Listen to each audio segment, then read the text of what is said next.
பிரமாணம் கடவுளின் உள்ளத்தை என்ன பண்றது இல்ல, வெளிப்படுத்துறது இல்ல.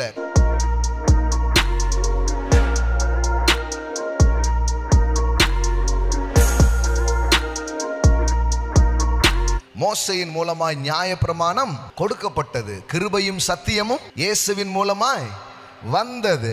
சொல்லிட்டு சொல்றாரு, கடவுளை ஒருவனும் ஒரு காலும் கண்டதில்லை, கடவுளை ஒருவனும் ஒரு காலும் கண்டதில்லை. சரி, அப்போ எப்படி கடவுளை நான் அறிந்து கொள்றது? பிதாவின் மடியில் இருக்கிற ஒரே பேரன குமாரனே அவரை வெளிப்படுத்தினார். Jesus revealed Father's heart. The law cannot. The law it is not, law is not revealed God's heart. பிரமாணம் கடவுளின் உள்ளத்தை என்ன பண்றது இல்ல, வெளிப்படுத்துறது இல்ல. கரெக்டா சொல்லட்டுமா?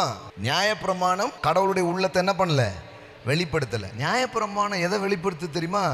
நம்ம இருதயத்தை வெளிப்படுத்துது. மனுஷன் இருதயெல்லாம் எப்படி இருக்கு? கொலை செய்யாதிருப்பாயாக, அப்ப புள்ள அங்க இருக்கு. அப்ப இதெல்லாம் யாரை காட்டுது?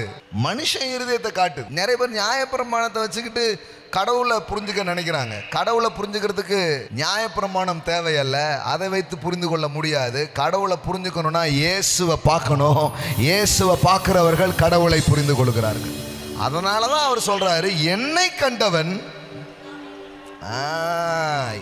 பிரமாணத்தை படித்தவன் அல்ல, பிரமாணத்தை கண்டவன் அல்ல, குமாரனை கண்டவன். எல்லாம் சொல்லுங்க, குமாரனை கண்டவன். சொல்லுங்க, என்னை கண்டவன். யார? பிதாவை கண்டவன். ஆமென். எல்லாம் சொல்லுங்க, இயேசுவை கண்டவனே கடவுளை கண்டவன், பிதாவை கண்டவனாக இருக்கிறான். ஆமென்.